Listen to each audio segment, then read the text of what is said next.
So you may notice that you are no longer in the garage, but you are at the AF Center, and I'll let you decide which one's better. But we have our friend Shayna here.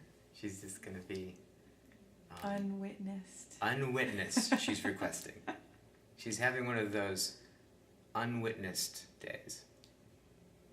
I think I've had those days before. Yeah. Unwitnessed. Can be heard but not seen. Totally, totally. So we've been talking about the art of getting someone's world. The thing that I want to go into now is, what exactly do we mean by someone's world? Because we could call it the art of getting world. But what if we say that there is no such thing as a world? What if we actually said that perhaps the greatest superstition that we all share, that lives so deep for us, is that there is a world out there, and that there's one world? That when alarm clock goes off in the morning, and I hit the button, and I open my eyes, and I look out, and I think that I see what's there, right? It seems that way. I mean, you're sitting here, like we're in the same room, right? There's one world, right? Seems like it. Seems like it. Seeming. That's an important word. Yet, I think that it's pretty easy to understand that when we're getting someone's world, if there was just one world, then there would be no reason to get their world. Because it's when I get their world is the thing that makes the difference, right? There's no the world. Yeah. Because if there was the world, I could just read about it and they'd feel just deeply gotten, right? No, it's their world. What exactly does that mean? And what do I have to do with it? Do I have anything to do with the world?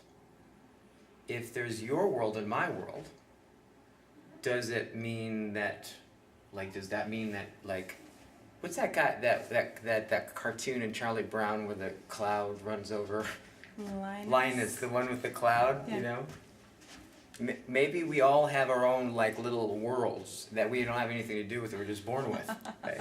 And maybe we get that. Oh, yeah, Linus. It's kind of like, oh, I get your world. It's kind of like it's raining all the time. And he goes, oh, I feel so deeply seen by you. And at that moment, the cloud parts for the first time and the sun shines.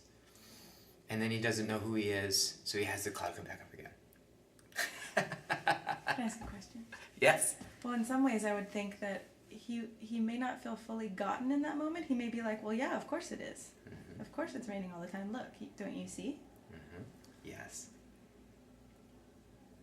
So that you were talking earlier about how you felt separate. No, you're being Linus. Oh, right? okay. Yeah, and that I didn't even see that. I would imagine, is that something that you experience often? Because the moment you said that, I imagined that you felt separate, and I actually do feel separate from you right now. See, it's so we're starting to go into really being with people and being with them and seeing what they're seeing, which what we're always seeing is what we could call our world.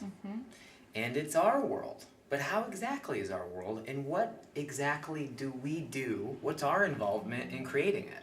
Do we create it? I mean, it's definitely a big Northern California kind of assumption, we create our own reality. I would imagine on some level, if you're in this course, you at some level think that. If you're going to be a coach, if you couldn't at some level create your reality, there'd be no such thing as coaching, right?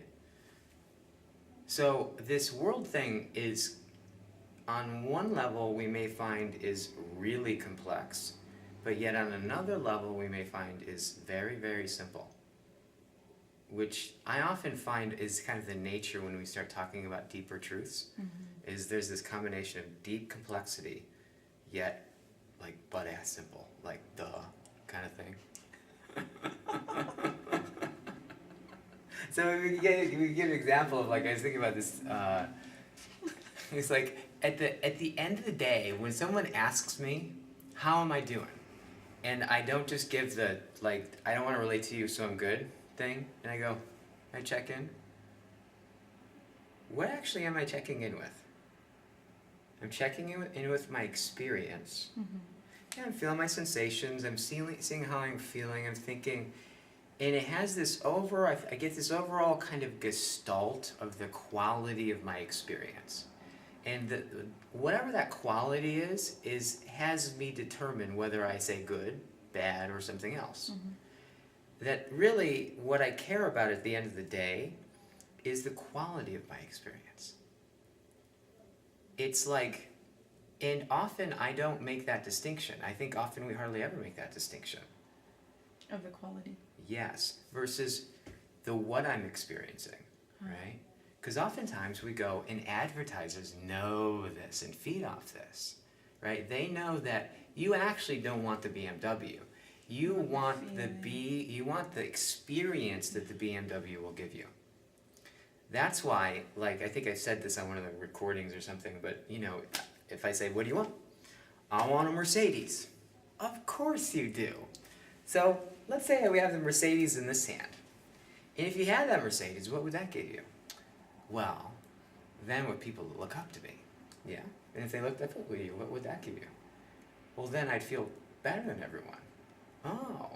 And if you felt better than everyone, well, then I would know I was okay. I know I was doing the right thing, right? Now let's say okayness is in my right hand. And you could either have the Mercedes or you could have the okayness. What do you think they'd probably say? If they were aware enough, right? If they said the Mercedes, it just shows that they don't understand what they really want, right? 10 times out of 10, they're going to say the okayness. Because we buy things and want things, not because of the things, but because of what we think the things will have us experience, right? And we don't distinguish between the two often. And advertisers rely on that, right? They bank on that, man. They go, something's really wrong, but... So in other words, they confirm, yeah, you're fucked up and flawed, but, right? And they just do what your mind's already doing anyways. And they just kind of take it and amplify it a little bit. And you find yourself going, oh yeah, if I just get that thing, right? If I just take TCLT, if I just... So, the question that I've been inside of is that, like, really at the end of the day, what makes the difference that has me say, I'm doing good or I'm not doing good, is the quality of my experience. And what is the difference that determines? What is the difference that makes the difference about the quality? Do I have anything to say about the quality of my experience? Or don't I? Do I just wake up into it and it is the way that it is and what it's about is just embracing it and accepting it? Or do I have a lot to do with it, or do I meet it halfway, or what is that difference? And so I've been thinking about this for, like, ever.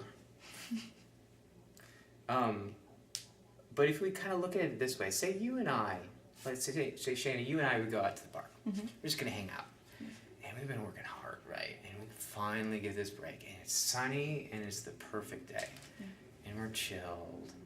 And we kind of lay out a blanket, and we lay down, and we're just like we don't have to say anything. We're just enjoying the sun. It's been like, oh my God, I'm finally resting. This is so perfect. And then out of nowhere, a cloud comes over, and it starts downpouring. And I get up, and I'm like, God damn.